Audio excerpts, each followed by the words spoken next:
রাতের বেলার বেঁচে যাওয়া ভাত ফেলে না দিয়ে তৈরি করে নিন ঘরেই ঘরোয়া উপকরণ দিয়ে আজকের এই রেসিপি। আজকের রেসিপি কিভাবে বানিয়েছি ভিডিওটি স্কিপ না করে পুরো ভিডিওটি দেখবে।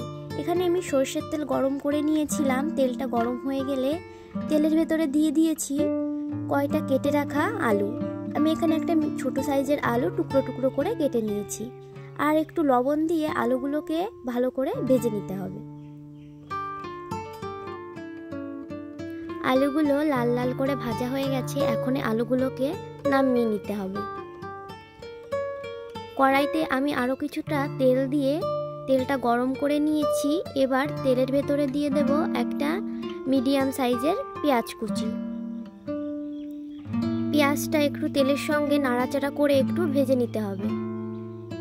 এইবার পেঁয়াজের ভেতরে দিয়ে দেব কিছুটা রসুন আর একটা ছোট সাইজের টমেটো কুচি, 3-4টে কাঁচা লঙ্কা কুচি। এইবার পেঁয়াজের সঙ্গে এই উপকরণগুলোকে একটু ভালো করে নাড়াচাড়া করে নিতে হবে। নাড়াচাড়া করে নিয়ে দিয়ে দেব সামান্য পরিমাণে লবণ আর সামান্য পরিমাণে হলুদ। লবণ হলুদ দিয়ে লবণ হলুদটাকে পেঁয়াজ আর টমেটোর সঙ্গে ভালো করে নাড়াচাড়া করে একটু ভেজে নিতে হবে। নাড়াচাড়া করা হয়ে গেলে এবার এর ভিতরে দিয়ে দেব 2টো ডিম। ডিম দিয়ে পেঁয়াজের সঙ্গে ভালো করে নাড়াচাড়া করে নিতে হবে।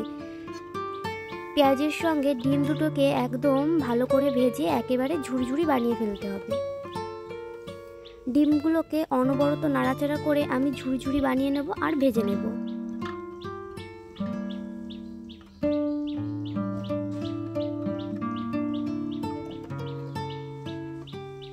ডিমগুলো ভাজা হয়ে গেছে। এখন এই ডিমের ভেতরে দিয়ে দেব কালকে রাতের বেঁচে যাওয়া ভাতগুলো।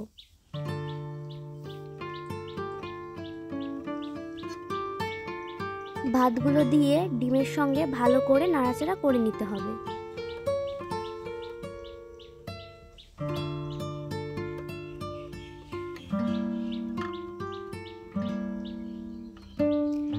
ডিমগুলোকে ভাতের সঙ্গে ভালো করে নাড়াচাড়া করে মিশিয়ে নিয়েছি।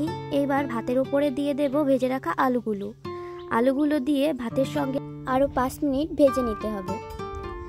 ভাতগুলো 5 মিনিট ভাজা হয়ে গেছে। ভেজে নামিয়ে নিলে তৈরি আজকের রেসিপি।